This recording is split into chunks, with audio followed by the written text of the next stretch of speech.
All right, guys, today we're diving into the new Scamstone event, which is the Prism Soulstone. So I didn't think it was possible for them to make any more monetized ways to summon, but it is! And I actually bought into it. So I did this for science purposes. I watched two videos from content creators this morning. I watched one from MTG Jedi and one from Nubkex. One of those players got really good luck. One of those players got really not good luck. So I'm hoping I'm more so on the players of really good luck side, but I guess we're going to find out in just a few moments. So I went ahead, spent $50. So guys, I'm gonna need all the likes, all the subscribes, all the comments, even if they're to say, you're an idiot, why'd you do this? I'm gonna need them all to make the algorithm push this video out more so the tax write-off and everything can come together and make this not a terrible decision. However, to be honest, if you do hit good luck and you do get one of these champions that are really good, then a 6-star soul, even a 4-star soul, 5-star soul for a legendary champion that you use a lot is really incredible. It's like so many new stats. It's basically like a brand new champion, essentially. It opens up so many new possibilities.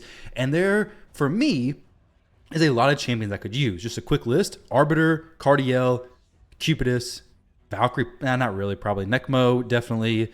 Leo, kind of. Artak, 6-star would be sweet. Siphi, Duchess, Helicath, I'd even use. Honestly, there's a ton of champions here that I don't have very high souls for that I would 100% use if I did get a high soul for. So for the legendaries, if I do get lucky and hit gold, then the chances of me using it is pretty high, assuming it's a 5-star or 6-star soul, which, speaking of, looking over here, for 5 and 6-star soul, 15% chance and a 10% chance. So pretty decent odds, I believe, when you compare it to over here, which I guess is on the Immortal Soulstone is a 12% and a 6%. So what I say, 15 and 10, so a little bit higher for 5 and 6-star soul for these soulstones. However, one thing you got to keep in mind is, unlike the regular Immortal Soulstones, when you pull these, you're working towards a bigger soulstone. Essentially, you get 300 coins, you can transfer that, convert it over. This is nothing here, but to show you, okay, I got something that's useless, but I know, hey, if I open 10, I'm getting 300 Eternal Soul coins, which I could then come over here to the Mystic Market, convert these over to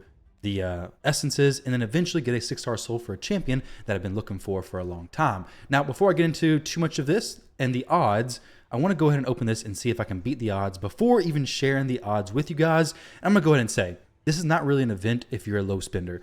If you're somebody who's going to do what I did and spend $50 and hope for the best, well, it's probably not for you. So it's really probably not for me. I think this event is great for players who, have a much larger budget, say 10 times the budget. Come in here and say, I'm going to spend $500 and get a lot of new champion souls. However, if you got that kind of budget, you probably already have a lot of champion souls. So I'm really hoping to dodge Taras, Kaja, Grazer, all these champions I don't have. I'm hoping to dodge those champions, even though in the future they'd be amazing. Another thing to keep in mind is there's no mythical champions in here. For me, it's a good thing because I have no mythics. I probably won't get any mythics. I got a lot of mythical souls anyways, so I'm good on that for a while. But guys, enough talking. Let's go ahead and pull the trigger, roll the dice, make sure I'm actually recording the video, and open 10 shards, okay? This is $5, then $5, then $5, then $5. Oh, 5-star Frozen Banshee, 6-star Valerie. Seer is really good if it was, I still needed her. Oh man, this is actually looking rough.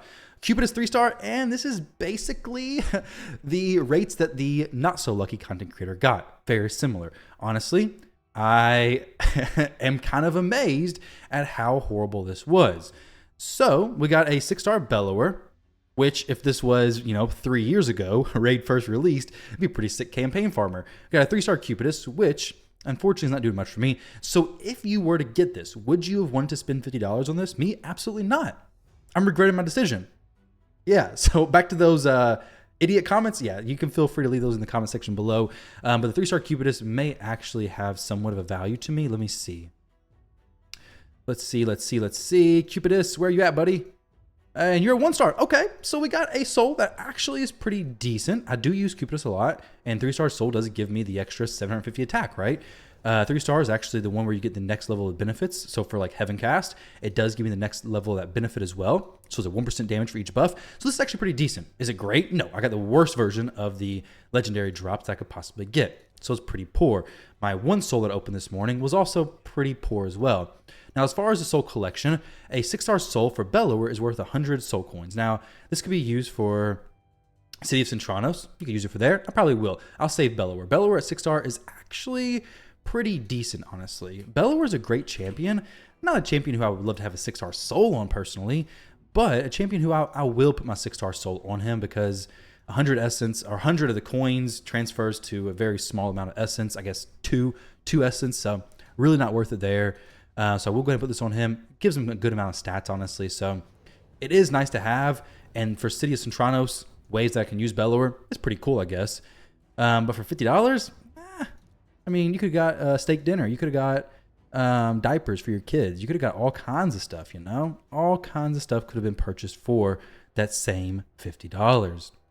Now, coming in here, let's go ahead and sell some of this stuff. I don't even know what I got. I got a Gnarlhorn. Gnarlhorn, actually, speaking of, there are a few other things that's worth considering.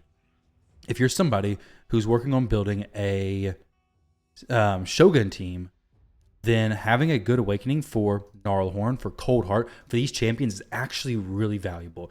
Because in Phantom Shogun, now that's going to be, this is current, it's going to be changed, so it may not even matter very soon. But having good blessings on these champions, Gnarlhorn not so much as Coldheart, because Gnarlhorn doesn't attack every turn anyways, but especially for Coldheart, which I believe she is in the summoning pool, it's very good to have the blessings pretty high because you're working down the shade counter.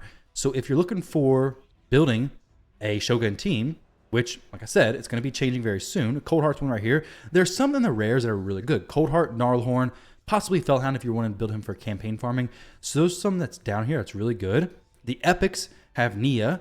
It has Whisper. It has various amounts of very solid, usable epic champions. So for players who, you know, don't have very many souls for your epics, you're not doing, you know, Iron Twins regularly, you haven't stayed to do very many soul purchases, whatever it may be, you haven't gotten very many, this could actually be a very decent offer for you if you're a spender, of course, because Venomage, Akimtom, Seer, Allure possibly, depending on what stage of Fire Knight you're on, Dark Kale, Whisper, Demitha definitely, Geomancer for sure, Nia, Creodin definitely for Hydra, not Hydra, Fire Knight, Deacon, Inquisitor Shamael. You got a lot of really good epics, Maneater, Ugo, a lot of epics that are really, really good for a lot of different areas of the game.